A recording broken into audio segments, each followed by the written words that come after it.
cara Allah mengampuni dosa seorang hamba itu ada 5 tahap, 5 tipe.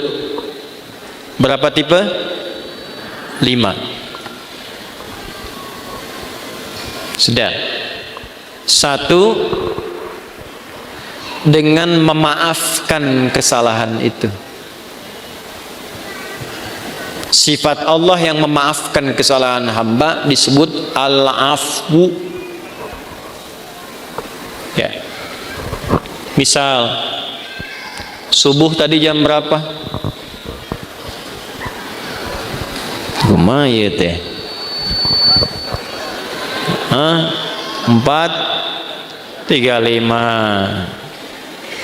Terus ada orang yang sholat subuhnya jam 5:34. Waktu subuh 4:35, sholat subuh 5:3. Salah tidak? Salah. Dosa tidak? Belum tentu. Kalau memang bangunnya kesiangan. Tuh. Dan memang tidak niat bangun kesiangan. Ada yang niatnya bangun kesiangan, malamnya begadang, nonton bola, menangis weh, ya. Jagoan kalah, bangun kesiangan. Nah, dia bangunnya terlambat, salah karena tidak tepat waktu, tapi belum tentu dosa. Maka dimaafkan oleh Allah kesalahan itu, ditunaikanlah sholat tepat saat bangunnya. Ya. Jadi kalau Anda terlalu lelah dengan beban kehidupan, kemudian tertidur cukup dalam, ya, lalu bangun tiba-tiba jam 8, walaupun keterlaluan sebetulnya. Bangun, ingat sholat. Nah, sholatlah saat bangunnya. Jadi jam subuh Anda itu pindah saat bangunnya. Ingat ya, waktu sholat orang yang ketiduran adalah saat bangunnya. Saya pernah punya pengalaman di Libya, lagi ngisi ceramah menjelang buka, 5 menit lagi tinggal buka. Tiba-tiba jemaah angkat tangan dalam sesi pertanyaan, Ustadz, apa hukumnya orang yang puasa tapi tertinggal sholat? Saya tanya balik, contohnya gimana Pak? Tadi saya subuh bangun kesiangan, saya menilai bahwa sholat subuh saya sudah lewat. Jadi karena menyimpulkan sudah lewat waktu subuhnya, kehilangan waktu sholat. Dia tetap puasa tapi nggak sholat subuh, zuhur sholat, asar sholat, maghrib belum karena nunggu buka. Maka bagaimana statusnya, status puasanya? Maka saya jawab, Pak, sekarang ambil wudhu, sholat subuh sekarang. Ya, betul, qadanya saat itu, saat waktu ingatnya di situ sholatnya. Jelas? Nah, itu salah tapi belum tentu mengandung dosa karena ketidaktahuan. Karena lupa jadi salah. Kan lupa itu suka menyebabkan orang tidak ingat kan? Nah, ketika orang tidak ingat berpotensi salah. Kan sering saya bilang, orang kalau korupsi itu bukan tidak sadar kalau korupsi itu salah. Cuman saat korupsi tidak ingat kalau korupsi itu salah. Itu, Bu. Ini kalau tertukar sendal pulang dari sini, ada ngambil sendal punya orang lain, bukan tidak tahu itu teh punya orang, cuman tidak ingat saat dipakai itu punya orang. Nah, lupa itu nasya, salah itu akhto'a. Saya lupa, nasitu, saya salah, akhto'tu. Kita lupa, nasina, kita salah, akhto'na. Rabbana la tu'akhidna in nasina au. Nah, gitu. Ya Allah, kalau kami lupa dan dengan lupa itu salah, mohon jangan hukum. Kata Allah, saya maha pemaaf, saya maafkan kalau kamu memang sadar itu salah. Karena itu jawaban pertamanya wa'fu anna. Tuh. al-afu. Subuh 4.35, sholat 5.34. Terlambat karena sengaja, bukan karena tertidur. Nonton, aktivitas begadang, tidak ada perlunya. Udahlah, besitu aja gitu ya. Tiba-tiba terlambat, salah, dosa tidak? Iya, karena sengaja berpotensi menunda waktu sholat. Nah, itu ada kesalahan. Kesalahannya disebut apa? Dzambun. Bisa tulis supaya lebih terlihat. Tadi khotoun,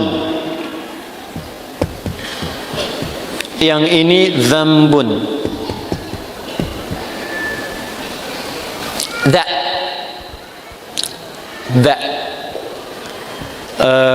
Kapan-kapan nanti saya mungkin rilis video pengajaran untuk spelling huruf hijaiyah tuh di 17 tempat.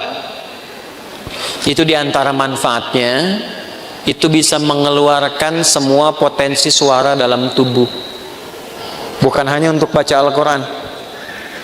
Jadi kalau kita bisa mengeksplorasi itu belajar bahasa apapun bisa cepat untuk kita kuasai. Karena semua sumber suara keluar. Misal yang dari sini a, ha itu di sini. Ketika ke sini ha, ketika ke sini kho, kan? Sampai da itu da di sini, da. Sampai ketemu ba, gampang, matiin aja hurufnya. Ab, ad. Nah, itu sumber suaranya. As, az, ab. Ya, harokatnya cuma 3. Namanya ayu. Kalau enggak a, i atau u. Ab. Kasihkan a, ba. Kan? Ciluk. Nah, kan? Di kebawahin bi. Dibesarin u. Nah, ini pakai za, dzambun. Dzambun itu, maaf, salah yang mengandung unsur dosa. Sengaja menunda sholat, terlambat, dzambun. Allah tidak ingin hambanya pulang ke akhirat bawa dosa. Maka diturunkanlah sifat yang kedua, namanya ghafir. Apa namanya? Ghafir. Ada surah ke-40, surah Ghafir. Lihat ayat ketiga, ghafiriz dzambi. Ghafir dipasangkan dengan dzambun. Ghafiriz dzambi wa qabilit taubi. Ini ghafir. Ini al-afu. Sudah terlambat, ngajak orang lain terlambat.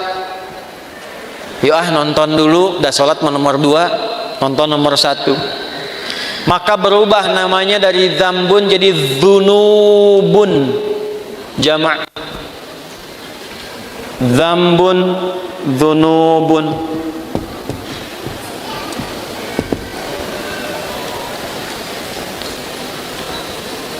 Sudah mencela, merasa paling hebat, merasa paling bagus, terakumulasilah dzunubun. Maka muncul sifat Allah yang ketiga untuk berpotensi menggugurkan itu, namanya Ghaffarun. Ghaffar. Apa namanya? Di dalam surat apa? Surat Nuh ayat berapa? Ayat 10. Faqultu astaghfiru rabbakum innahu kana ghaffara. Kenapa menggunakan ghafara tidak ghafira? Karena umatnya Nabi Nuh sudah terakumulasi kesalahannya, sudah mengancam Nabi Nuh, sudah nuduh Nabi Nuh, menjelek-jelekan Nabi Nuh, ngusir Nabi Nuh, menantang azab. Maka diturunkanlah kalimatnya bukan ghafir tapi ghafar. Sudah terlambat sholatnya, ngajak orang lain gak ke masjid, mencela orang yang ke masjid. Ayo atuh orang nonton heula, sholat dah sholat nomor 2 tuh. Isin aku itu ke masjid, ada eta mah soleh wungkul. Paham? Ya. Maka yang keempat ini ditambah ada zalimnya, namanya dzunubun ma'adzulmi. Dzunubun ma'adzulmi, dzunub dan zalim. Apa dalilnya? Contoh Quran surah 2 Al-Baqarah ayat berapa? Ayat 114 misalnya. Wa man azlamu zalim, wa man azlamu mimman mana'a masajidallahi ay yuzkara fiha ismuhu wa sa'a fi kharabiha. Paham? Tidak. Siapakah kata Allah? Nih nanya sama kita. Pertanyaan ini nggak usah dijawab karena Allah sudah Maha tahu. Namanya pertanyaan retorik. Pertanyaan retorik itu pertanyaan yang diajukan untuk menggugah kita supaya mikir, bukan supaya jawab. Seperti khatib Jumat nanya kepada jamaah, sudah menerangkan, dia tanya, apakah jamaah semua masih merasa beriman? Jangan dijawab, masih. Nah, ini masalah. Saya pernah khutbah Jumat tuh, satu daerah di desa, ya kan? Bukankah Bapak ini semuanya beriman kepada Allah? Betul. Itu pertanyaan retorik. Allah nanya kepada kita, gak usah dijawab, supaya kita mikir. Maksudnya begini, kalian ini kenapa sih sudah berbuat banyak dosa masih zalim juga? Di antara perbuatan zalim dan banyak dosa, satu, ada yang sifatnya tentang ibadah di masjid. Orang yang mencegah orang ke masjid, sengaja menjatuhkan orang supaya keluar dari masjid, memfitnah ulama supaya tidak ada di masjid. Itu namanya dosa akumulatif plus perbuatan zalim. Syirik, inna syirka la zulmun azim. Syirik masuk kategori ini nih. Syirik itu zalim. Ya. Hati-hati ya. Yang kecil yang besar sama saja. 7 dosa besar, nomor satunya syirik. Baik langsung atau menggunakan perantara. Langsung mengatakan semua agama sama, menuju pada Tuhan yang sama, cuma caranya beda-beda. Itu syirik lisan. Silakan, saya kalau masalah akidah tegas saya. Menggunakan perantara, pakai dukun, saya langsung saja nih, saya nggak perlu minta maaf. Ya, pakai dukun, menggunakan jasa dukun, menerawang air tuh, kira-kira malaikat ngatur apa enggak nih? Gimana supaya enggak hujan? Bawa panci, bawa apa, tok segala rupa itu. Kita itu umat yang sudah diatur dengan syariat, doanya ada. Mau kita minta hujan berhenti, mau dipindahin, mau hujan sudah ada. Lengkap, sanadnya sahih. Minta hujan bahkan ada sholatnya istisqa. Mindahin hujan ada, dalilnya di hadis Muslim ada, caranya ada. Semua sudah diatur. Bahkan secara teknologi bisa dilakukan juga, ada rekayasanya juga ada. Nah, ketika menggunakan jasa-jasa, jasa lah gitu, ya, yang tidak diridhai dan ada dosanya, nah ini zalim perbuatannya. Tapi Allah tidak menginginkan dosa itu terbawa sampai meninggal. Itulah rahmannya Allah. Jadi Anda bayangkan Pak, Ibu, Allah saja pada orang yang syirik masih memberikan waktu sampai meninggal supaya tobat dengan rahmatnya. Masa anak Anda yang berbuat sesuatu yang mungkin Anda merasa melecehkan orang tua, Anda memvonis dengan durhaka dan dia mau memperbaiki itu, Anda tidak terima. Allah masih terima. Anda bukan Tuhan, sudah tidak mengakui sebagai anak. Di mana rahmatnya? Nah ini ya. Coba nanti di ujungnya indah sekali. Maka yang keempat namanya Ghafurun. Apa namanya? Ghafur.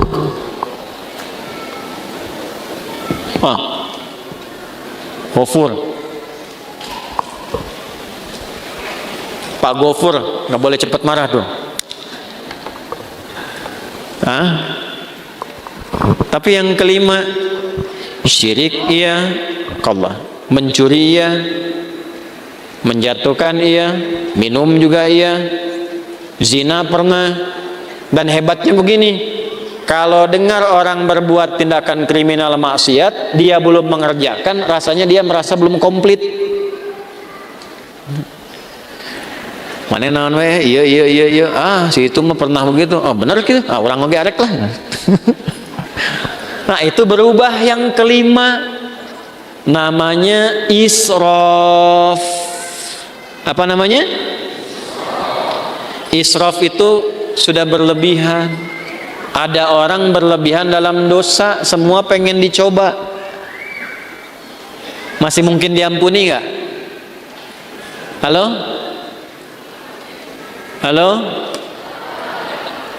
Allah dengan sifat Rahman-Nya masih menurunkan ampunan pada yang demikian kalau dia mau tobat. Inilah yang kelima puncaknya. Ketika Allah ingin mengampuni dengan sifat kelima ini, tidak digunakan al-afu, tidak digunakan turunan dari kata ghafara, baik ghafir, ghaffar ataupun ghafur, tapi yang kelima langsung disebutkan rahmatnya. Rahmat, dengan sifat rahmannya langsung disebutkan kata rahmatnya, rahmat. Dosanya israf. Bahkan rahmatnya dilekatkan dengan sifat Allah pemiliknya. Ya, pakaian nisbah. Rahmat itu punyaku. Maka dengan rahmat yang aku punya, semua rahmatku aku punya nih, aku tawarkan kepadamu ampunan supaya engkau tobat dari dosa yang kau kerjakan itu. Nih, ada yang pernah mabuk, pernah bunuh, pernah zina, pernah merampok, pengen tobat, pengen balik. Kata Allah jawabnya bagaimana? Hei, aku tawarkan kepadamu semua rahmat yang aku punya untuk mengampuni dosamu kalau engkau benar mau tobat. Kurang apa coba? Jadi kalau dengan tawaran itu masih ada yang belum tobat, keterlaluan itu. Dengan cara apa lagi Allah mesti ampuni? Di mana dalilnya? Quran surah ke-39. Di ayat berapa? 53. Bagaimana bunyinya? Qul ya ibadiyalladzina asrafu ala anfusihim la taqnatu min rahmatillah. Sandarkan pada Allah. Wasi'at rahmati kulla syai'. Rahmat ketemu yang mutakallim. Rahmatku mencakup semuanya. Ya, di situ apa? Allah. Jangan putus asa dari rahmat Allah. Kenapa tidak langsung menggunakan rahmati? Karena kalau banyak dosa biasanya nggak kenal Allah walaupun mengaku muslim. Itu. Maka nama Allahnya dikenalkan lagi supaya kenal lagi. Ya. Contoh nih, ada orang sudah terakumulasi dosanya, profesional lah di bidang dosa. Mabuk, nipu, ngerampok segala rupa kan. Terus Anda ingatkan, ya itulah orang bertakwa kepada Allah. Nah, pasti jawabnya gini, atau mau Allah lah gitu. Jangan bawa-bawa Tuhan gitu ya. Nah, karena belum kenal Tuhan, dikenalkan lagi la taqnatu min rahmatillah. Dan hebatnya masih diaku hamba, Pak. Kul ya Muhammad, katakan ya ibadi, hei hambaku, masih diaku hamba. Coba ya, ini jangan anak Anda lah, anak umum aja. Ada ibu dan ayah, anaknya begitu durhaka, buruk terhadap citra keluarga. Di luar sudah merampok, sudah membunuh, sudah berzina, merusak nama keluarga. Tiba-tiba pulang ke rumah pengen minta maaf sama bapak dan ibu, diterima nggak? Ayo. Saya tanya nih, kalau bapak ibu mau terima, pertama ketemu senyum atau kecut? Tuh. Marah atau tenang?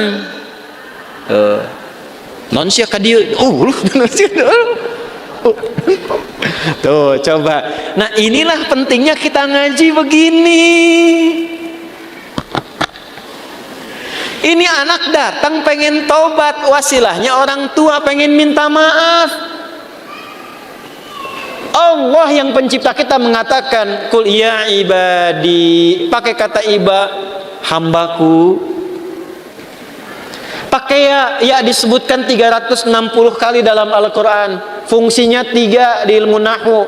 Nidaul qarib, nidaul mutawassit, nidaul ba'id. Memanggil yang dekat, yang menengah, yang jauh. Hei ahli maksiat, dimanapun berada, semua jangkauan yang telah menyimpulkan mungkin Allah nggak akan ampuni dosaku. Salah kesimpulannya, kata Allah, hambaku sini, jangan putus asa dari rahmatku. Setelah Allah berikan rahmat, teruskan ayatnya, innallaha yaghfirudz dzunuba jami'a. Semua dosa yang pernah engkau kerjakan, kalau benar tobatmu, aku ampuni sekarang semuanya. Tuh.